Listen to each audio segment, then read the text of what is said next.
Hello, everyone. I hope all of you are doing well and your preparation for the Judicial Services examinations is going on in full swing. So, as you can see on the screen, आज की class में हम लोग discuss करने वाले हैं operation Blue star के बारे में.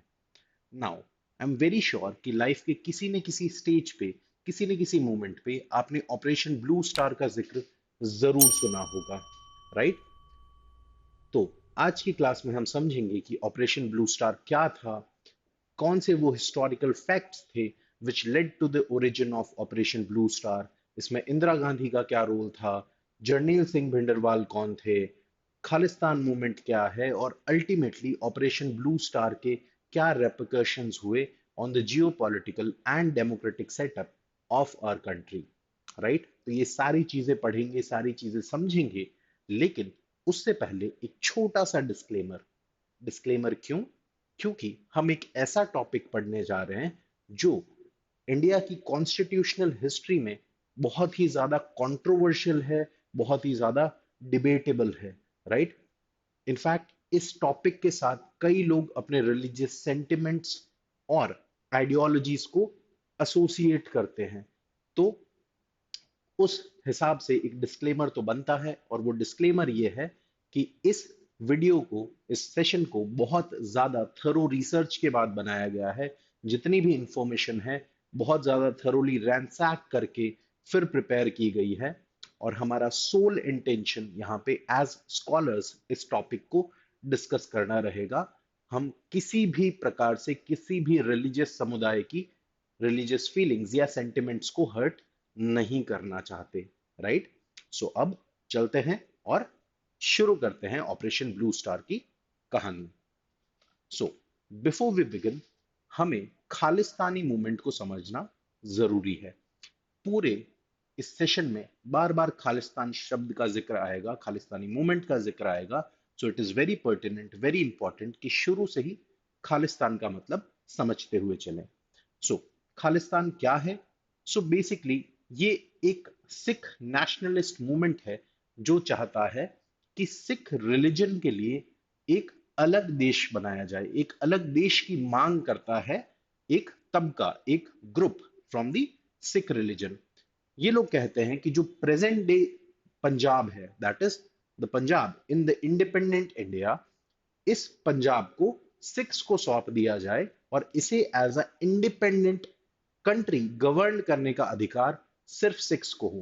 That is to say it is a separatist movement जो कहीं ना कहीं एक नई कंट्री की क्रिएशन की मांग करता है, जो सिर्फ और सिर्फ सिखों के लिए होगी. खालिस्तान जो शब्द है वो निकला है from the term land of the Khalsas, that is to say land of the pure. और ये मूवमेंट की डिमांड पंजाब रीजन में कई सारे लोग पिछले कई दशकों से करते हुए आ रहे हैं. क्यों कर रहे हैं ये डिमांड, क्या कारण थे, ये सारा हम आगे देखेंगे, लेकिन अभी के लिए सिर्फ इस मूवमेंट को समझना जरूरी था. चलिए. So now another important thing जो हमें पूरे ब्लू स्टार को डिस्कस करने से पहले समझनी जरूरी है, जाननी जरूरी है, that is the connection of the Golden temple with Sikhism. अब हम सब जानते हैं कि गोल्डन टेम्पल पूरे सिख समुदाय के लिए कहीं ना कहीं एक बहुत ही ज्यादा होली और पायस प्लेस है, राइट? जो गोल्डन टेम्पल है, it is situated in Amritsar, and Amritsar बसाया था गुरु रामदास जी ने. गुरु Ramdas ji was the fourth Guru of six. Sikhism में जो 10 गुरु हुए हैं उनमें से चौथे नंबर पे जो गुरु थे that was Guru Ramdas ji. And उन्होंने अमृतसर शहर का निर्माण किया. और ये जो गोल्डन टेम्पल के साइड में आपको ये जो लेक दिख रहा है ना, इस लेक का निर्माण भी गुरु रामदास जी ने ही करवाया था. उसके बाद जो पांचवें गुरु थे वो थे गुरु अर्जुन दास जी, और इन्होंने इस प्रेमाइस का, जिसे हम आज की डेट में गोल्डन टेम्पल के नाम से जानते हैं और ओरिजिनली इसे हरमिंदर साहब नाम से जाना जाता है, इस टेम्पल का, इस बिल्डिंग का निर्माण करवाया. किसने करवाया? Guru Arjan Dev ji, who was the fifth Guru of six. सो इन्होंने इस टेम्पल का निर्माण करवाया और यहाँ पे आदि ग्रंथ की स्थापना की. अब ये आदि ग्रंथ क्या है?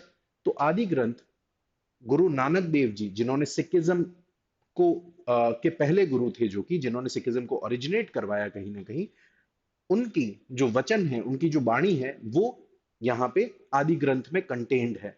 तो सिक्स के लिए आप ये मान सकते हैं कि एक होली बुक है वो, राइट। तो वो उसकी स्थापना भी यहाँ पे गुरु अर्जन देव जी ने हरमिंदर साहब कॉम्प्लेक्स के अंदर करवाई। अल्टीमेटली फिर महाराजा रंजीत सिंह ने हरमिंदर साहब के प्रेमाइस के ऊपर सोने की परत चढ़वाई, और तब से इसे गोल्डन टेम्पल नाम से जाना जाने लगा। सो अल्टीमेटली इन सारी बातों से, इतने सारे गुरुज के इन्वॉल्वमेंट से, हम ये चीज तो समझ चुके हैं कि जो गोल्डन टेम्पल है, ये सिक्स के लिए एक बहुत ही ज्यादा पायस प्लेस है, बहुत ही ज्यादा होली प्लेस है, और सिखिज्म में बहुत ही प्रोमिनेंट पोजीशन होल्ड करती है ये जगह, राइट। सो ये समझना भी जरूरी था। Now let's move to the next concept that we need to understand. अब जो खालिस्तानी मूवमेंट हमने डिस्कस किया, उसका इतिहास क्या है और वो कैसे जन्म लिया इंडिपेंडेंट इंडिया में, हाउ डिड इट ओरिजिनेट, ये सारी चीजें भी जानना हमारे लिए आवश्यक है। तो देखिए, ये बात तो हमें क्लियर है, ये बात तो हम बहुत अच्छे से जानते हैं कि पार्टीशन एक बहुत ही ज्यादा दर्दनाक इवेंट था। इंडिपेंडेंट इंडिया की शुरुआत के ही कुछ वर्ष, जहां पे पार्टीशन का जो ड्रेडफुल इवेंट था, उसके रेपरकशंस आपको देखने को मिलेंगे। आप चाहे उस समय की कोई भी नोवेल पढ़ें, कोई भी मूवी देखें, आप इजीली देख पाएंगे कि पार्टीशन एक बहुत ही ज्यादा दर्दनाक इवेंट था भारत की हिस्ट्री में, राइट। अब इसकी जो सबसे ज्यादा एगनी थी, जो सबसे ज्यादा परेशानी पार्टीशन की वजह से हुई, वो हुई एस्टवाइल पंजाब को। एस्टवाइल पंजाब मतलब जो वो पंजाब जो कि आज इंडिपेंडेंट इंडिया और इंडिपेंडेंट पाकिस्तान में बिखर के रह गया है, विभाजित होकर रह गया है। पहले दोनों एक ही थे। तो जो पुराना पंजाब है उसकी बात कर रहा हूं मैं यहाँ पे। और पार्टीशन के समय जो सबसे ज्यादा प्रभाव पड़ा, वो पड़ा उस पंजाब पे। पंजाब के दो टुकड़े हो गए, आधा इंडिपेंडेंट इंडिया में आ गया, आधा इंडिपेंडेंट पाकिस्तान में चला गया। लेकिन इस एरिया में बहुत ज्यादा ब्लड शेड हुआ, बहुत ज्यादा खून खराबा हुआ, और बहुत सारी परेशानियां झेलनी पड़ी, स्पेशली सिख्स को, क्योंकि कहीं ना कहीं दंगे हिंदू और मुस्लिमों के बीच में थे, और सिख्स दोनों तरफ से इस पूरे दंगे फसाद में कहीं ना कहीं परेशान हो रहे थे, राइट। तो अल्टीमेटली जब पार्टीशन हुआ और दोनों देशों का विभाजन हो गया, तो सबसे पहला जो सिक्स को कारण लगा, दैट वाज कि भैया सबसे ज्यादा खून खराबा हमारे साथ हुआ है, सबसे ज्यादा प्रॉब्लम्स हमने फेस की है पार्टीशन की वजह से। तो इसलिए हमें एक इंडिपेंडेंट स्टेट क्रिएट करके दिया जाए, एक ऐसा स्टेट जिसमें मेजॉरिटी सिख पॉपुलेशन होनी चाहिए। जो मेजॉरिटी पॉपुलेशन होगी वो किसकी होगी? सिख्स की होगी। तो ये डिमांड पार्टीशन से ही आने लग गई थी, मतलब पार्टीशन होते ही ये डिमांड उठने लग गई थी। दूसरा मेजर रीजन जो यहां पे था नए राज्य की डिमांड का, दैट वाज कि जो रिसोर्सेस थे, जो एस्टवाइल पंजाब में, यानी जो पुराना वाला पंजाब था, जो रिसोर्सेस थे, ज्यादातर रिसोर्सेस उस राज्य के इंडिपेंडेंट पाकिस्तान में चले गए। जो पंजाब, जो सूबा, पंजाब का जो सूबा पाकिस्तान में चला गया, वहां पे ज्यादातर रिसोर्सेज चले गए। तो अब सिक्स डिमांड कर रहे थे कि हमें एक ऐसा राज्य दो जहां पे ज्यादातर मेजोरिटी सिख पॉपुलेशन की हो, और वहां पे अच्छे खासे रिसोर्सेज भी हो। तो इस बारे में भी सिक्स ने डिमांड चालू कर दी थी आफ्टर पार्टीशन। नाउ 1956 के अंदर स्टेट रीऑर्गेनाइजेशन कमेटी बनती है, जो कि नए स्टेट के क्रिएशन की फंडा देखती है कि भैया नया स्टेट बनना चाहिए, नहीं बनना चाहिए, किन ग्राउंड्स पे बनेगा, क्या लिंग्विस्टिक ग्राउंड पे बनेगा या रिलीजियस ग्राउंड पे बनेगा। ये सारी चीजें जो कमेटी देख रही थी, उस कमेटी के सामने ये रिपोर्ट पेश की गई कि भैया एक पंजाब नाम का राज्य बना दिया जाए जहां पे सिख पॉपुलेशन मेजॉरिटी में हो। इस कमेटी ने इस डिमांड को खारिज कर दिया। उन्होंने कहा कि रिलीजन के ग्राउंड पे भैया कोई भी स्टेट बनाना हमारे लिए मुनासिब नहीं है। रिलीजन के बेसिस पे तो हम लोग अभी अभी पार्टीशन का ड्रेडफुल इवेंट देख के आ रहे हैं, रिलीजन के बेसिस पे स्टेट क्रिएशन नहीं हो सकता। और पंजाब की डिमांड कैंसिल आउट कर दी गई, नहीं मानी गई, नकार दी गई। अब इसके बाद क्या होता है? अब यहां पे एक और इंडिपेंडेंट इवेंट आपके लिए देखना जरूरी है, वो है 1920 के अंदर शिरोमणि अकाली दल का क्रिएशन। आपने सुना होगा पंजाब में एक पॉलिटिकल पार्टी है अकाली दल, जो कि कहीं ना कहीं सिख रिलीजन के राइट्स के मुद्दों को लेके हमेशा से फ्रंट फुट पे रही है। राइट, तो 1920 में इस पार्टी का क्रिएशन होता है फ्रॉम द शिरोमणि गुरुद्वारा प्रबंधक कमेटी। उस कमेटी का एक पॉलिटिकल विंग है जिसे अकाली दल कहा जाता है। सो जब 1956 के अंदर स्टेट रीऑर्गेनाइजेशन कमेटी ने यहां पे एक ऐसे राज्य की डिमांड खारिज कर दी जो सिर्फ सिखों के लिए हो, तो अकाली दल ने एक प्रोमिनेंट पोजीशन होल्ड की, इस मुद्दे को बार बार उठाया सेंट्रल लेवल पे, बार बार इस मुद्दे को गवर्नमेंट के सामने पेश किया, और फिर तब जाके अल्टीमेटली 1966 के अंदर जो प्रेजेंट डे पंजाब है, जैसा आज के डेट में आप देखते हैं जो प्रेजेंट डे पंजाब है, उसे अप्रूव किया गया। लेकिन अल्टीमेटली उसे रिलीजियस ग्राउंड्स पे अप्रूव नहीं किया गया, rather it was approved on linguistic grounds. कि भैया जो सिक्स गुरुमुखी में बात करते हैं, जो गुरुमुखी उनकी लैंग्वेज है, पंजाबी जिसे आप कहते हैं, उस लैंग्वेज के बेसिस पे पंजाब राज्य का निर्माण हुआ। अल्टीमेटली हरियाणा और पंजाब इन दोनों को अलग किया गया। हिमाचल तो बहुत पहले अलग हो चुका था। सो हरियाणा और पंजाब अलग हुए और चंडीगढ़ को एक कॉमन यूनियन टेरिटरी के रूप में घोषित किया गया। सो यहां पे हमें लगता है कि भैया जो आपकी डिमांड थी सेपरेट स्टेट की, वो समाप्त हो जानी चाहिए। लेकिन यहां पे एक अलग ही सिचुएशन क्रिएट हो गई। जैसे ही एक इंडिपेंडेंट राज्य मिला पंजाब को, उसी समय कहीं ना कहीं फॉरेन के अंदर जितने भी एनआरआईज थे जो पंजाब से बिलोंग करते थे, वो सारे एक सेपरेट कंट्री की डिमांड करने लग गए। स्पेशली जितने भी लोग कनाडा, यूएस, यूके और ऑस्ट्रेलिया में थे और पंजाब रीजन से बिलोंग करते थे, ये कहीं ना कहीं एक सेपरेट कंट्री की डिमांड करने लग गए, यानी खालिस्तान की डिमांड करने लग गए। इन्होंने कहा राज्य से काम नहीं चलेगा, हमको हमारा एक अलग देश चाहिए। राइट, सो इसके अंदर बहुत सारे प्रोमिनेंट लीडर्स थे, जैसे जगजीत सिंह चौहान हुए। उन्होंने 1970s में आके कनाडा के अंदर एक डोनेशन ड्राइव चलाया, डोनेशन कैंपेन चलाया, जिसमें उन्होंने लोगों से कहा कि हमें फंड्स की जरूरत है ताकि हम एक अलग कंट्री का निर्माण कर पाए। इनफैक्ट वेरी इंटरेस्टिंगली 1971 के अंदर न्यूयॉर्क टाइम्स के अंदर पब्लिश भी करवा देते हैं ये लोग दैट खालिस्तान नाम का एक नया राज्य ओरिजिनेट हुआ है। राइट, जबकि ऐसी कोई सिचुएशन नहीं थी। तो इंटरनेशनल लेवल पे जितने भी एनआरआईज थे जो पंजाब से बिलोंग करते थे, वो एक अलग कंट्री की डिमांड करने लग गए। And on the other hand in our country, देश के अंदर भी कुछ लोग ऐसे थे जो एक अलग कंट्री की बात कर रहे थे। वो कह रहे थे भैया स्टेट से हम संतुष्ट नहीं है, स्टेट आपने अलग क्रिएट करके दे दिया, उससे हमें संतुष्टि नहीं है। क्यों नहीं है और क्या कारण थे उसके पीछे, ये हम समझते हैं अगले पॉइंट में, that is the Anandpur Sahib resolution of 1973। अब ये क्या रेजोल्यूशन था, तो देखिए अब होता क्या है कि कुछ लोग अलग राज्य देने से संतुष्ट हैं और कुछ लोग अभी भी एक नए देश की मांग कर रहे हैं।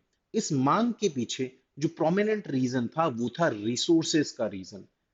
जितने भी डैम्स हैं, जितनी भी नदियां हैं, आप लोग जानते हैं पंजाब से निकलती हैं, यानी जो जितनी भी फर्टाइल लैंड है वो पंजाब के अंदर है। अच्छा खासा पानी है वहां पे, रिसोर्सेज की अवेलेबिलिटी अच्छी है, और इन रिसोर्सेज को यूज कर रहे थे आसपास के स्टेट्स। कई सारे डैम्स बनाए गए जैसे भाखड़ा नागल डैम वगैरह। इन सारे डैम्स पे जो पंजाब स्टेट के लोग थे वो चाहते थे कि सिर्फ और सिर्फ हमारा अधिकार हो, या मेजॉरिटी अधिकार एटलीस्ट हमारा हो।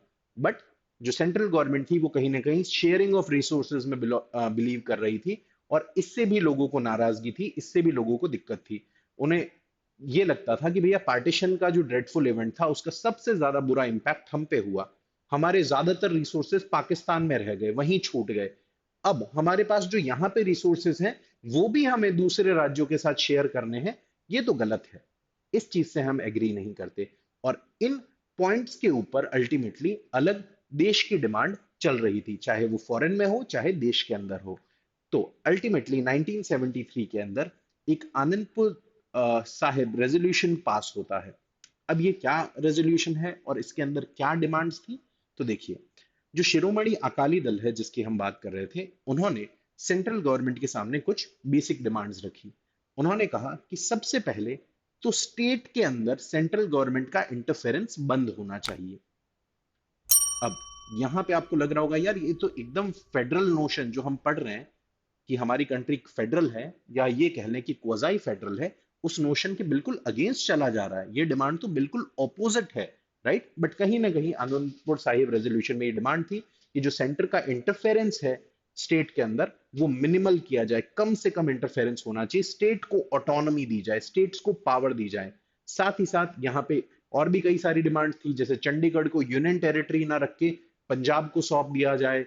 उसके अलावा सिक्स को हिंदूज में काउंट ना किया जाए रिलीजियस लॉज के लिए, जैसे हम लॉ में पढ़ते हैं हिंदू लॉ के अंदर कि हिंदू के अंदर सिक्स को भी काउंट किया जाता है। तो यहाँ पे सिक्स के लिए अलग लॉ की डिमांड भी रखी गई थी। तो ये कई सारी डिमांड्स थी जो सरकार के सामने अकाली दल ने रखी। अल्टीमेटली उस समय हम जानते हैं कि प्राइम मिनिस्टर कौन थी, इंदिरा गांधी जी थी, और उन्होंने कहीं ना कहीं इस पूरे रेजोल्यूशन को नकार दिया। उन्होंने कहा कि ये रेजोल्यूशन इन टोटो अगर इसका सब्सटेंस देखा जाए तो ये सेसीशन की बात करता है, अलग होने की बात कर रहा है। ये कहीं ना कहीं अगर इसका ट्रू सब्सटेंस देखें हम तो हमें पता चलेगा दैट ये अलग देश की ही बात कर रहा है। मतलब it is basically colourable legislation, जैसे हम लोग पढ़ते हैं ना कॉन्स्टिट्यूशन में कि ऊपर से आपने कुछ और दिखा दिया कि हाँ हम थोड़ी सी ऑटोनॉमी मांग रहे हैं, लेकिन अगर इसको अंदर से देखा जाए तो पता चलेगा कि एक तरीके से आपने एक इंडिपेंडेंट कंट्री ही मांग ली है। तो इस ग्राउंड पे कहीं ना कहीं इंदिरा गांधी ने इस आनंदपुर साहिब रेजोल्यूशन को पास करने से मना कर दिया, राइट? अब कुछ और छोटे मोटे इवेंट्स हैं जो हमें देखने हैं और समझने हैं। अब the next topic or the next chapter in our line is the rise of Bhindranwale. Now कौन थे भिंडरवाल और क्या थी इनकी डिमांड्स, ये सारी चीजें समझते हैं। तो देखिए, भारत के अंदर हम लोग ये जानते हैं दैट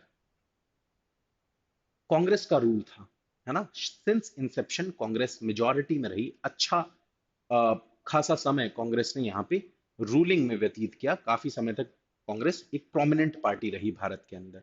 लेकिन जब इंदिरा गांधी ने 1975 और 76 वाली इमरजेंसी इंपोज की थी, तो उसके बाद जो अगले इलेक्शंस हुए थे उसके अंदर कांग्रेस बहुत बुरी तरीके से हार गई थी, right? It should be the elections of 77 and 78, थोड़ा सा टाइपो एरर हो गया, ठीक है, चलिए। तो 77 और 78 के चुनाव में कांग्रेस बहुत बुरी तरह हार गई और सेंट्रल लेवल पे बनी जनता दल गवर्नमेंट। और पंजाब की बात करें तो पंजाब में लोकल लेवल पे अकाली दल की गवर्नमेंट बनी। अब जब कांग्रेस इतनी बुरी तरीके से हार चुकी थी तो कहीं ना कहीं कम बैक के लिए, फिर से पॉलिटिकल कम बैक के लिए उन्होंने एक प्लान सोच रखा था कि हमें एक ऐसा करिज्मेटिक लीडर चाहिए, एक ऐसी करिज्मेटिक पर्सनालिटी चाहिए जो पंजाब के अंदर कहीं ना कहीं हमारी पार्टी को जीत दिलाने में हमारी मदद करे, राइट? और जो व्यक्ति उन्होंने ढूंढ के निकाला दैट वाज जर्नैल सिंह भिंडरवाल। अब कौन थे ये जर्नैल सिंह भिंडरवाल?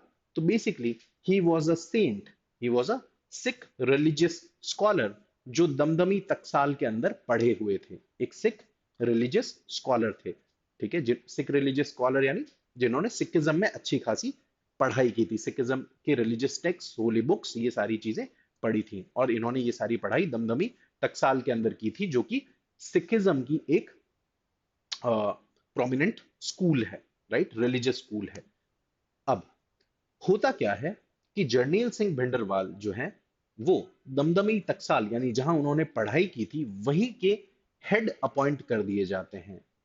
और 1978 के अंदर जब भिंडरवाल दमदमी टकसाल के हेड होते हैं, उस समय दमदमी टकसाल के बीच में और निरंकारी सिक्स के बीच में एक क्लैश होता है।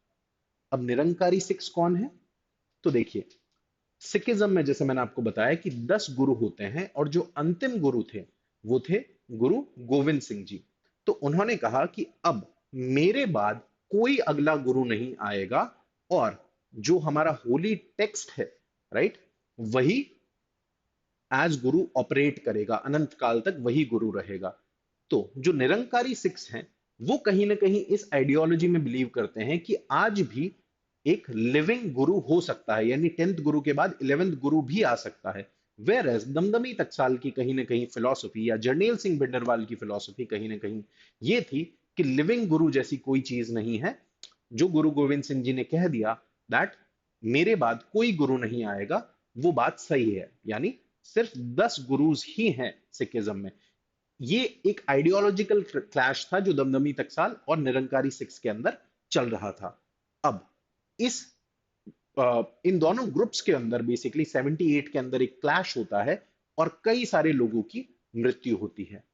अब उस समय भिंडरवाल एक नेता के तौर पे, एक करिज्मेटिक नेता के तौर पे उभर के आते हैं और जो संजय गांधी हैं वो कहीं ना कहीं उन्हें समर्थन देते हैं। उन्हें लगता है कि पंजाब में जो हमारी गवर्नमेंट हारी है ना अकाली दल से, अब पंजाब में हमें जीत दिलाने में, कांग्रेस को विजय दिलाने में कहीं ना कहीं हम हमें जरनैल सिंह भिंडरवाल का सपोर्ट लेना चाहिए। और यहां से संजय गांधी ने जरनैल सिंह भिंडरवाल को समर्थन देना, सपोर्ट करना शुरू कर दिया, राइट। सो बेसिकली इनके पास अब कांग्रेस का सपोर्ट आ गया।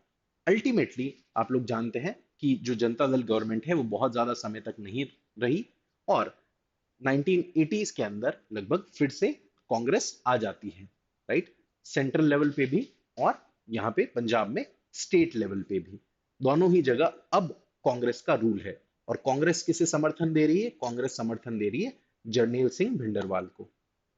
अब 1980 के बाद जब फिर चुनाव आ जाते हैं, मतलब जब फिर से चुनाव में कांग्रेस दोनों जगह पे जीत जाती है, सेंटर और स्टेट दोनों लेवल पे, तब जरनैल सिंह भिंडरवाल बाबा गुरबचन सिंह का मर्डर कर देते हैं, यानी उन्हें मार दिया जाता है जरनैल सिंह भिंडरवाल और उनके समर्थकों द्वारा।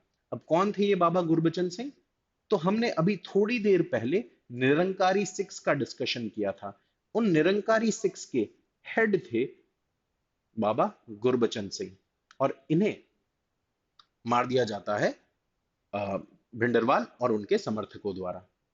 उसके कुछ समय बाद 1981 में लाला जगत नारायण को भी भिंडरवाल और उनके समर्थकों द्वारा मार दिया जाता है। अब ये लाला जगत नारायण कौन है? तो 1981 में होने वाले होते हैं पूरे देश के अंदर सेंसस।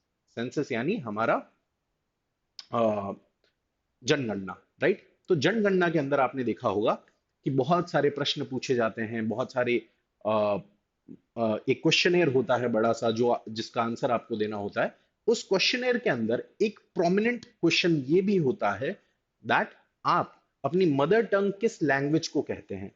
तो जो लाला जगत नारायण है, he was the editor and owner of Punjab Kesari, a prominent newspaper, right. Punjab Kesari के एडिटर और ओनर होते हैं लाला जगत नारायण। तो इन्होंने अपने न्यूज़पेपर में पब्लिश किया दैट जब सेंसस वाले आपके घर पे आए तब उस समय अपनी मदर टंग हिंदी को बताना, स्पेशली हिंदूज हिंदी को अपनी मदर टंग बताना, ताकि एक प्रोमिनेंस रहे, हिंदूज की प्रोमिनेंस रहे। कहीं ना कहीं वो इस आइडियोलॉजी को अपने न्यूज़पेपर में सपोर्ट कर रहे थे, सेकंड कर रहे थे। इस चीज से भिंडरवाल और उनके समर्थकों को दिक्कत हुई, परेशानी हुई और उन्होंने लाला जगत नारायण की हत्या कर दी। अब लगातार दो हत्याएं हो चुकी हैं, बाबा गुरबचन सिंह और लाला जगत नारायण। लेकिन भिंडरवाल को कहीं ना कहीं कांग्रेस का समर्थन मिल चुका है और कांग्रेस सेंटर में भी है और स्टेट लेवल पे भी है। तो काफी डिमांड्स के बाद भी भिंडरवाल को अरेस्ट नहीं किया गया। बट अल्टीमेटली जब पॉलिटिकल प्रेशर बढ़ने लगा कांग्रेस के ऊपर, तो तब जाके भिंडरवाल को अरेस्ट किया गया। लेकिन तब तक भिंडरवाल पूरे पंजाब रीजन के अंदर इतने ज्यादा पॉपुलर हो चुके थे दैट उनके अरेस्ट होने पे पूरे पंजाब में हिंसा फैल गई। पूरे पंजाब में अलग अलग स्थानों पे हिंसा हो रही है, रायट्स हो रहे हैं, दंगे हो रहे हैं, और इस प्रेशर में 2 दिन के अंदर अंदर जर्नैल सिंह भिंडरवाल को पुलिस को छोड़ना पड़ा, रिहा करना पड़ा। और उसके बाद जैसे ही भिंडरवाल रिहा हुए, उनकी पॉपुलैरिटी एकदम चरम सीमा पे पहुंच गई। दैट इज टू से कि उनकी जो उनके जो समर्थक थे, वो इस बात पे इतने ज्यादा प्राउड हुए दैट जो हमारा नेता है, ही सो करिज्मेटिक, कि इतने क्राइम्स करने के बाद भी गवर्नमेंट उन्हें नहीं अ, बंद कर पा रही लॉकअप में। सो यहां से भिंडरवाल एक और प्रोमिनेंट लेवल पे चले गए। राइट। आई होप यहां तक चीजें क्लियर है। I know there there is a lot of information flowing, बहुत सारी इंफॉर्मेशन आप पे बॉम्बार्ड हो रही है, बट ट्रस्ट मी, इन सारी इंफॉर्मेशन को जब अपन लास्ट में सम अप करेंगे, तब आप इस पूरी स्टोरी को बहुत बहुत अच्छे से समझ पाएंगे। एंड जब भी फ्यूचर में आप इस टॉपिक पर डिस्कस करेंगे, बात करेंगे, तो आपकी बात में एक वजन होगा, एक दम होगा। राइट। सो अब हुआ क्या है, 1981 में लाला जगत नारायण का मर्डर हो चुका है, और इस मर्डर से भिंडरवाल की पॉपुलैरिटी बहुत आगे पहुंच चुकी है। इस चीज से किसे दिक्कत होनी चाहिए? कांग्रेस को तो दिक्कत होगी नहीं, क्योंकि कहीं ना कहीं कांग्रेस चाहती है कि भिंडरवाल पॉपुलर रहे, और जो सिख वोट्स हैं वो उनकी तरफ आते रहें, कांग्रेस के पल्ले में सिख वोट्स जाते रहें।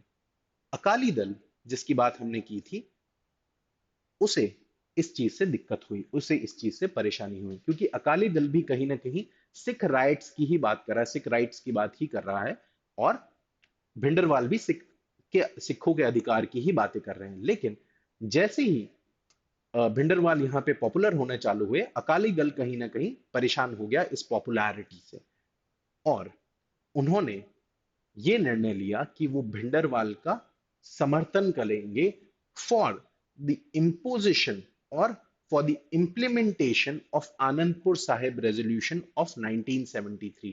याद है, अभी थोड़ी देर पहले बात की थी आनंदपुर साहिब रेजोल्यूशन की। तो अब अकाली दल और भिंडरवाल दोनों एक हो चुके हैं, और दोनों चाहते हैं कि कहीं ना कहीं आनंदपुर साहिब रेजोल्यूशन की जो सातों डिमांड थी, जो हमने देखा कि भैया सेंटर की इंटरफेरेंस पंजाब के अंदर बिल्कुल मिनिमल कर दी जाए, चंडीगढ़ हमें सौंप दिया जाए, एक नया लॉ बनाया जाए हमारे लिए, राइट, ये सारी डिमांड्स गवर्नमेंट को माननी पड़ेगी। अब यहां पे आप इस फैक्ट को समझिए, इस चीज को समझिए कि कहीं ना कहीं कांग्रेस ने अपनी सीट बचाने के लिए एक अच्छे रिलीजियस लीडर के तौर पे भिंडरवाल को समर्थन दिया। लेकिन यहां से भिंडरवाल के अंदर एक ऐसा व्यक्ति निकल के आ गया था जो अनकंट्रोलेबल था। अब कांग्रेस भी उसे कंट्रोल नहीं कर पा रही थी। राइट। एंड अल्टीमेटली जब ये दोनों लोग, अकाली दल और भिंडरवाल, दोनों एक हो जाते हैं और आनंदपुर साहिब रेजोल्यूशन की डिमांड कलेक्टिवली करने लगते हैं, तो उस चीज को इन्होंने नाम दिया धर्म युद्ध मोर्चा। धर्म युद्ध मोर्चा। राइट। इसमें दोनों हैं, अकाली दल भी है और भिंडरवाल भी है। इन्होंने प्लान किया दैट गवर्नमेंट ऐसे तो सुनेगी नहीं, हम पंजाब के अंदर अपनी बातें करते रहें, अपने आंदोलन करते रहें, उससे गवर्नमेंट सेंटर में बैठी हुई नहीं सुनेगी। तो इन्होंने एक प्लान किया दैट हमारे यहाँ पे जो नवंबर 1982 के अंदर एशियन गेम्स होने वाले हैं, उन एशियन गेम्स में हम जाके प्रोटेस्ट करेंगे। वहां पे अपना अगर प्रोटेस्ट दर्ज करवाया हमने, तो इंटरनेशनल मीडिया उस प्रोटेस्ट को कैप्चर करेगी, और अल्टीमेटली हमारी बात इंटरनेशनल लेवल तक पहुंचेगी, और हो सकता है कि कल को हमें एक इंडिपेंडेंट कंट्री भी मिल जाए। राइट। गवर्नमेंट इस मंसूबे को, इस आइडियोलॉजी को समझ चुकी थी, और उन्होंने डीआईजी एएस अटवाल को इस धर्म युद्ध मोर्चा के खिलाफ खड़ा कर दिया। एएस अटवाल एक इंडियन पुलिस सर्विस के ऑफिसर थे, जो कि डीआईजी रैंक को होल्ड करते थे। तो इनका काम था कि इस धर्म युद्ध मोर्चा को एशियन गेम्स तक नहीं पहुंचने देना है। राइट। एंड अल्टीमेटली इसके लिए इन्होंने बहुत सारे ऑपरेशंस कैरी ऑन किए। नाउ एएस अटवाल कहीं ना कहीं भिंडरवाल के रास्ते में आ रहे थे, और उन्होंने अप्रैल 1983 में, अप्रैल 1983 में हरमिंदर साहब कॉम्प्लेक्स के स्टेप्स के ऊपर, यानी which is popularly known as Golden Temple, Golden Temple की सीढ़ियों पे, स्टेप्स के ऊपर एएस अटवाल को मार दिया। उन्हें भिंडरवाल और उनके समर्थकों ने जब मार दिया, तो उस समय की आप पॉपुलैरिटी इमेजिन करिए भिंडरवाल की, कि 2 घंटे तक एएस अटवाल का शव वहां पड़ा रहा, लेकिन कोई भी पुलिस ऑफिसर वहां पे उस शव को उठाने तक नहीं आया। ऐसी स्थिति हो गई। अब ये जो पूरा बैकड्रॉप है, इस बैकड्रॉप से आप ये समझ सकते हैं कि भिंडरवाल कितने पॉपुलर हो चुके थे पंजाब के अंदर, और कितना खौफ था आम जनता में उनका। राइट। सो ये सारी चीजें होने लगी।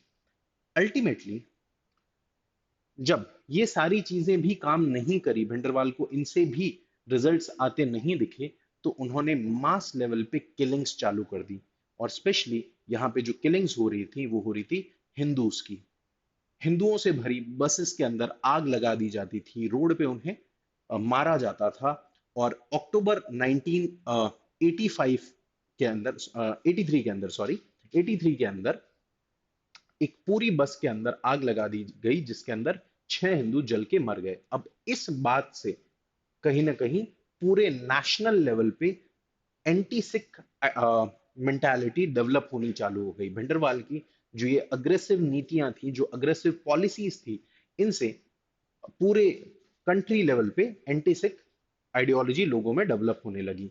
और अल्टीमेटली यहां पे at this stage central government took cognizance of the matter. अब जैसे ही स्टेट इमरजेंसी लगाई जाती है, भिंडरावाल और उनके सारे समर्थक कहीं ना कहीं गोल्डन टेम्पल प्रिमाइस में आ जाते हैं और अकाल तख्त को कैप्चर कर लेते हैं। अब ये अकाल तख्त क्या चीज है? तो बेसिकली ये एक तख्त है, यानी एक बैठने का स्थान है, जहां पे सिखिज्म की जो हाईएस्ट अथॉरिटी होगी वो बैठेगी। यानी जो गुरुओं के बैठने का स्थान था सिखिज्म में, उस स्थान को भिंडरावाल कैप्चर कर लेते हैं अपने समर्थकों के साथ। पूरे गोल्डन टेम्पल प्रेमाइस के अंदर हथियार भर दिए जाते हैं और अकाल तख्त के ऊपर भिंडरावाल खुद बैठ जाते हैं। अकाल तख्त हिस्ट्री में भी, हिस्टोरिकली भी जब आप पढ़ेंगे, तो एक बहुत ही फेमस तख्त रहा है। इसकी जो हाइट है, वो मुगल तख्त से 1 इंच ऊपर बनाई गई है, in order to show the prominence. अब आप इस बात से समझ सकते हैं कि कितनी प्रोमिनेंट जगह थी ये, कितनी प्रोमिनेंट पोजीशन थी ये। तो उस तख्त को कैप्चर कर लिया जाता है भिंडरवाल के द्वारा। एक और मैं आपको फोटोग्राफ दिखा देता हूं, जिससे आप इस चीज को और बेटर तरीके से समझ पाएंगे। ये है हमारा हरमिंदर साहब कॉम्प्लेक्स, दैट इज टू से जो गोल्डन टेम्पल है। इसके जस्ट सामने ये है अकाल तख्त। This is Akal Takht. इसको कैप्चर कर लिया था भिंडरवाल ने, और बाकी इस पूरे प्रेमाइस के अंदर, पूरे गोल्डन टेम्पल प्रेमाइस के अंदर भी उन्होंने और उनके समर्थकों ने अलग अलग प्रकार के हथियार रख लिए थे। नाउ विल मूव बैक जहां पे हम लोग थे। यहां पे सिर्फ आपको एक फोटोग्राफ दिखाने के इंटेंशन से आए थे। सो अब जैसे ही अकाल तख्त पे कैप्चर होता है, उसके बाद पूरे पंजाब में अलग अलग जगह पे राइट्स होने लग जाते हैं। यानी कि जो लोग इस आइडियोलॉजी में बिलीव करते थे कि अब हमें हमारा एक सेपरेट कंट्री चाहिए, यानी खालिस्तान की मांग में जो लोग विश्वास रखते थे, वो सारे लोग राइट्स करने लग गए। राइट। कहीं ना कहीं हिंदू सिख राइट्स होने लगे, सिख और मुस्लिम राइट्स होने लगे। पंजाब और हरियाणा के अंदर इतने ज्यादा दंगे फसाद होने लगे, इतनी ज्यादा लेवल पे मास किलिंग्स होने लगी, दैट ऑपरेशन ब्लू स्टार से पहले, यानी कि 84 के शुरुआती 6 महीनों के अंदर अंदर ही 300 लोग इन राइट्स में, इन अटैक्स के अंदर मारे गए। राइट। तो भिंडरावाले की समर्थकों ने कहीं ना कहीं इस तरीके का एक क्योस का स्टेट क्रिएट कर दिया था, और स्टेट इमरजेंसी से भी कोई बहुत ज्यादा फायदा नहीं होता दिखा सरकार को। और अल्टीमेटली तब जाके सरकार ने कर्फ्यू इंपोज किया। अब क्या था ये कर्फ्यू? तो सरकार ने पंजाब को कंप्लीटली कट ऑफ कर दिया, सारी कम्युनिकेशन लाइंस ब्लॉक कर दी गई, सारे रेलवेज, हाईवे, सारे रोड्स, आने जाने के सारे रास्ते, सब कुछ बंद कर दिए गए और पंजाब को एक तरीके से कट ऑफ कर दिया completely. Radio signals, TV signals, सब कुछ बंद हो गया। और तब इंदिरा गांधी ने एक पीस प्रपोजल भेजा भिंडरावाल के पास कि हम शांतिपूर्वक तरीके से वार्तालाप करके इस चीज को सुलझा लेते हैं, इस परेशानी को सुलझा लेते हैं। But Bhindranwale did not agree to the same, and ultimately फिर गवर्नमेंट ने प्लान किया कि हमें इन्हें फोर्सफुली खदेड़ के बाहर निकालना पड़ेगा इस प्रेमाइस से, या फिर इन्हें मारना पड़ेगा, बिकॉज अब सिचुएशन अनकंट्रोलेबल हो रही है, राइट। और मिलिट्री को इस काम को सौंपा गया, मिलिट्री इंडियन आर्मी को यह काम दिया गया कि आप भिंडरावाल के समर्थकों को बाहर निकालिए या मारिए, राइट। ये पोजीशन उस समय की थी। और इस पूरे ऑपरेशन को जो आर्मी को सौंपा गया, इस पूरे ऑपरेशन का नाम था operation Blue star. Now will have a look at कि किस तरीके से इस ऑपरेशन को कैरी आउट किया गया। सो ये ऑपरेशन बेसिकली चला 3rd of June to 6th of June in the year 1984। इस ऑपरेशन का जो प्राइम पर्पस था, जो मेन पर्पस था, that was to flush out militants from the Golden Temple premises. अब यहां पे मुझे लगता है आप एक चीज अच्छे से समझ चुके होंगे कि भिंडरावाल ने अकाल तख्त पे कब्जा क्यों किया।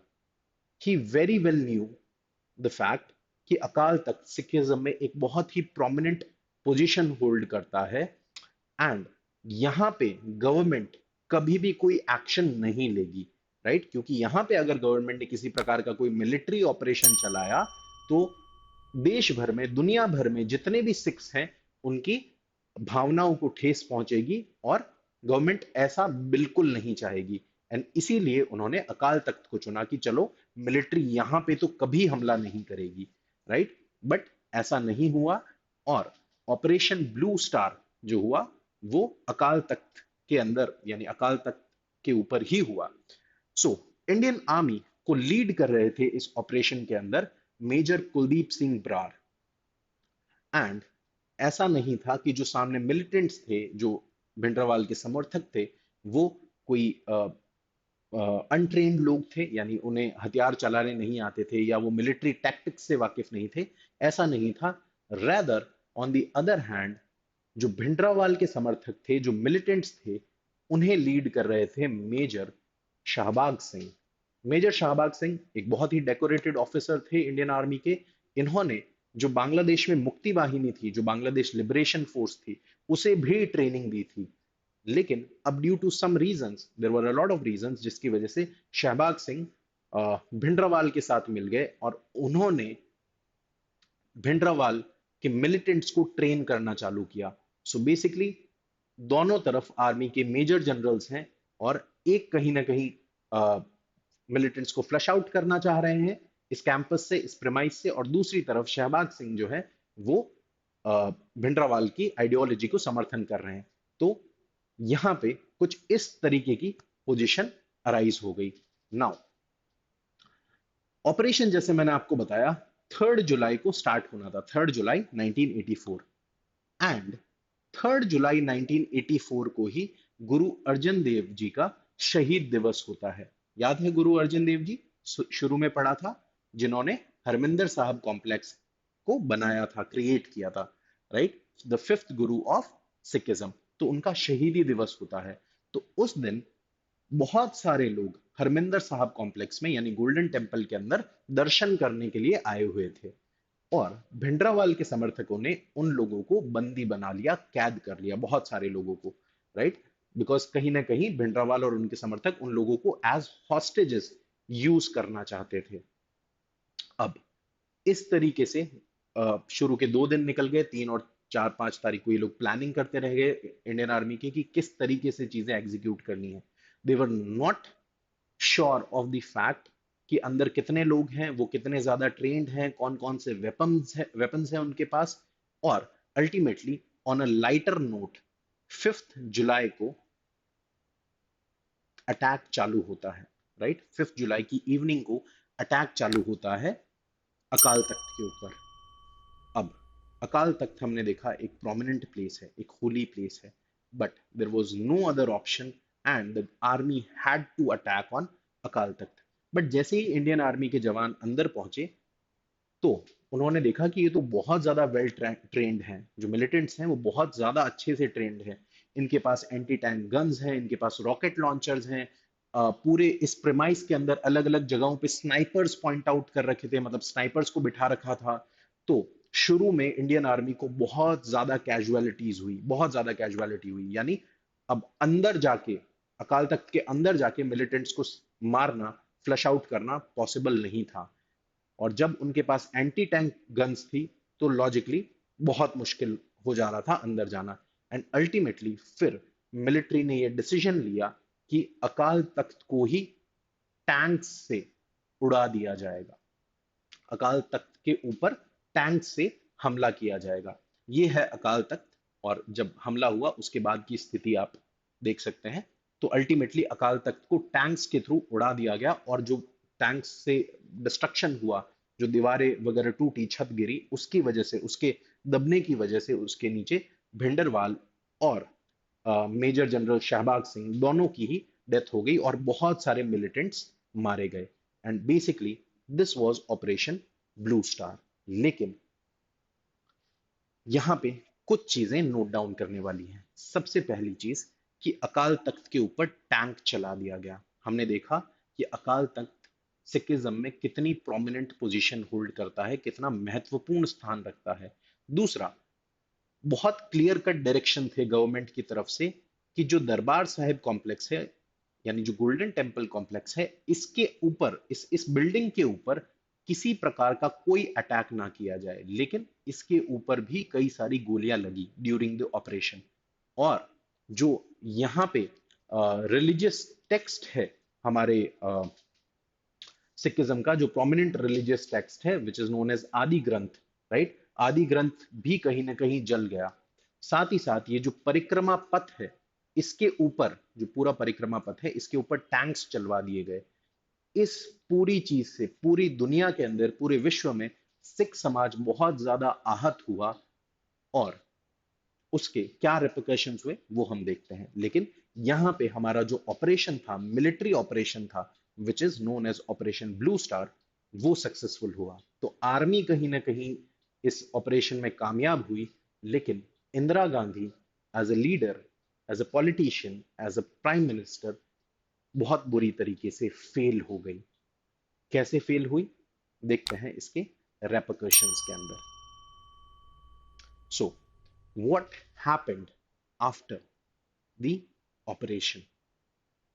उसके बाद जैसे ही Operation Blue Star carry on हुआ और हमने देखा कि पूरे विश्व में सिख समुदाय इससे आहत हुआ, तो 31 अक्टूबर 1984 को इंदिरा गांधी के ही दो बॉडीगार्ड्स, जो कि सिख रिलीजन से बिलोंग करते थे, उन्होंने इंदिरा गांधी को मार दिया, असैसिनेट कर दिया, राइट।